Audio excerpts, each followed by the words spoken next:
Assalamualaikum warahmatullahi wabarakatuh. Waalaikumsalam warahmatullahi wabarakatuh.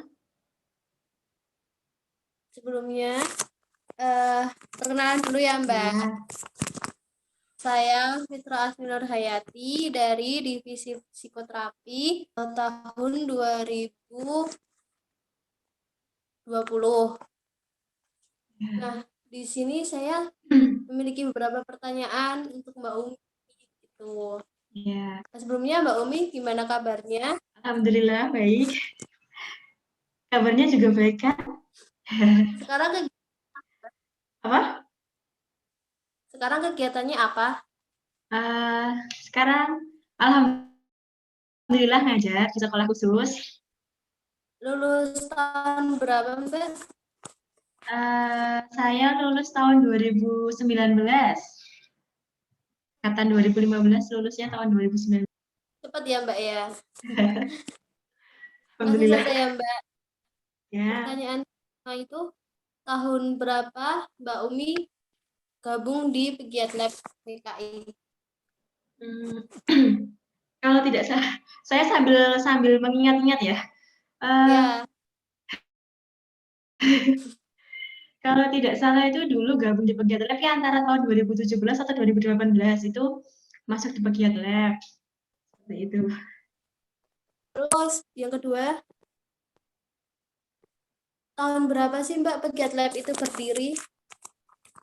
Eh, Pegiat Laboratorium Konseling itu berdiri, kan pertama kan ketuanya itu Mbak Astri ya.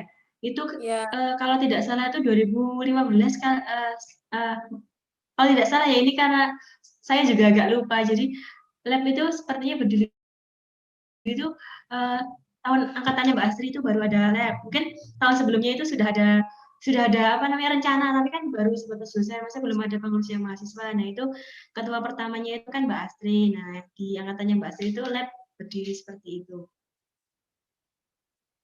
terus filosofi logo Pegiat Lab itu apa Mbak? Karena kan dulu kan logonya berbeda ya dengan yang sekarang. Sekarang kan bentuk segitiga seperti ini ya. Nah itu Iya, kan ya gantinya itu kan di periode dari saya ketika ketika menjadi ketua. Nah itu kita ganti logo. Nah kalau kalau ini persepsi saya sendiri ya karena kan setiap orang juga punya persepsinya sendiri-sendiri itu tentang maknanya itu loh.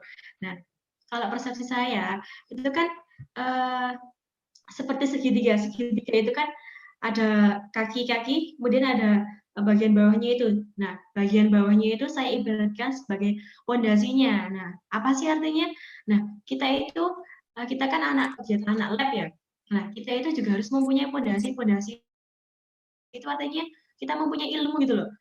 Sebelum masuk ke Big Lab kan otomatis kita sudah dibekali ilmu tentang konseling, tentang bimbingan. Nah, kita dasarnya itu udah punya terlebih dahulu. Nah, kemudian dengan itu ya kita mengembangkan di situ di labnya itu di laboratorium konselingnya itu. Nah kita di situ mempunyai pondasi yang kuat tentang ilmu konseling, ilmu bimbingan maupun ilmu psikologi yang lain. Nah terus uh, bagian samping kanan kirinya itu, nah itu ibaratnya kita itu saling saling apa ya, kita kan produknya itu membantu, istilahnya apa, memberikan bantuan. Nah itu kita itu seperti itu membantu, jadi saling menopang gitu loh, memberikan bantuan, saling menguatkan. Nah, seperti itu secara sederhananya. Jadi di pegiat lab counseling itu sebisa mungkin kita itu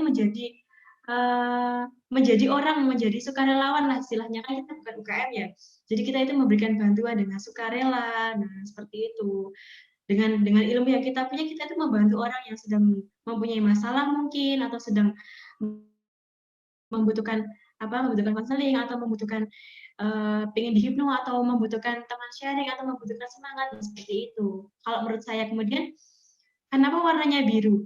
Biru itu kan melambangkan langit ya, langit itu kan luas. Nah kita itu ya sebisa mungkin itu mempunyai pandangan yang luas seperti itu loh. Meskipun kita itu anak konseling, tapi kita juga bisa berpandangan yang luas, artinya mempunyai ilmu yang luas seperti itu. Jadi tidak tidak stagnan di cuma ilmu konseling saja. Jadi kita bisa belajar ilmu psikologi mungkin, kemudian ilmu tentang kesejahteraan sosial, rehabilitasi, seperti itu.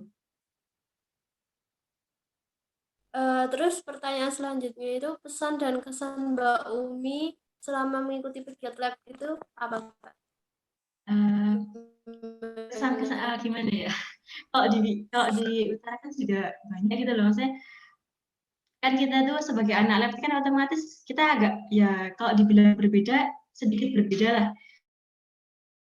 Eh, dari segi prakteknya kan kalau kita itu di apa ya di kelas di kuliah di ruang kelas ketika kuliah kita kan sebatas mendapatkan teori. Nah seperti itu. Kalau kalau di kegiatan lab kan kita bisa praktek seperti itu. Di sana kan udah ada kursi hipnoterapi. Nah di situ kesannya itu kita bisa uh, uh, menyalurkan ilmu kita gitu loh, mempraktekkan ilmu kita di sana gitu. Entah itu cuma diskusi atau misal memang berlatih bareng-bareng sama temennya, berlatih hipno atau berlatih antara teman dengan misal teman pagi lab kita latihan yuk, latihan kelas individual, nah atau kelas kelompok. Nah kita kesannya itu di situ. Jadi kita ilmu kita itu benar-benar dipraktekkan gitu loh di lab. Nah seperti itu. Terus kemudian kalau di lab itu kan kita juga punya banyak teman.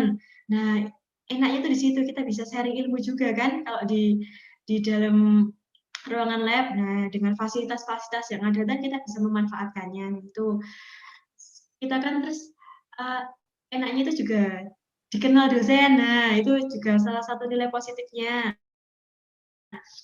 Tuh terus kalau ada kegiatan-kegiatan itu biasanya kadang tuh anak konseling juga yang yang dilibatkan seperti itu, misal ada pengabdian masyarakat atau ada acara lain. Nah kita itu enak gitu loh, kita dapat pengalaman, dapat ilmu, nah dikenal dosen, nah seperti itu kayak kesan tersendiri gitu loh sebagai anak lab itu seperti itu. Terus gini Mbak, harapan Mbak Umi untuk Giat Lab ke depannya itu gimana?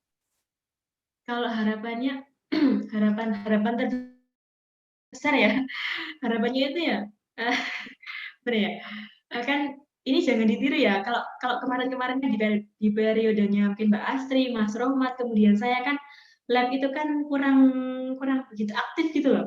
Jadi tuh kayak kadang tuh kegiatan, kadang tuh mati suri lama banget bisa nih baru ada kegiatan. Nah, harapan saya itu mungkin pegiat lab yang sekarang tuh lebih lebih bisa aktif, lebih bisa berkontribusi benar-benar. Kalau semisal memang tidak ada yang datang untuk laboratorium konseling kan kadang tuh orang tuh malu ya, mau konsultasi tuh malu, dikiranya nanti orang tuh bermasalah, padahal kan memang sejatinya tuh orang tuh punya masalah. Nah kadang tuh bingung dia caranya penyelesaian seperti apa, padahal kita ada sarana lab itu kan untuk menyelesaikan masalah dia, nah, tapi dia ada rasa sungkannya. Nah harapan saya tuh ya bagaimana memperkenalkan lab konseling ini loh. Lab konseling itu memang bisa digunakan untuk sarana konseling, nggak apa-apa masuk, nggak usah ada rasa sungkan seperti. Jadi memperkenalkan lebih lebih memperkenalkan lab konseling di kalangan mahasiswa mungkin, kemudian lebih aktif lagi kegiatannya. Kalau psikoterapi itu kan bisa latihan hipno, bisa latihan tentang tentang terapi-terapi kan banyak, ada terapi doa, terapi apa itulah banyak sekali.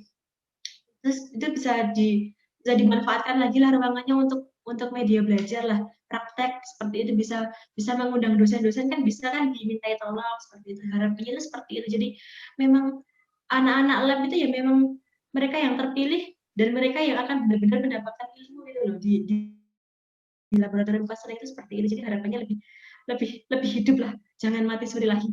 Itu lebih lebih dihidupkan lagi. Nah itu membuat konten juga nggak apa-apa sih, misalnya konten Instagramnya itu diisi konten-konten memberikan motivasi-motivasi seperti itu kan sudah bermanfaat luar biasa seperti itu. Tuh. Ya, makasih ya Mbak Umi. Ya, sama-sama.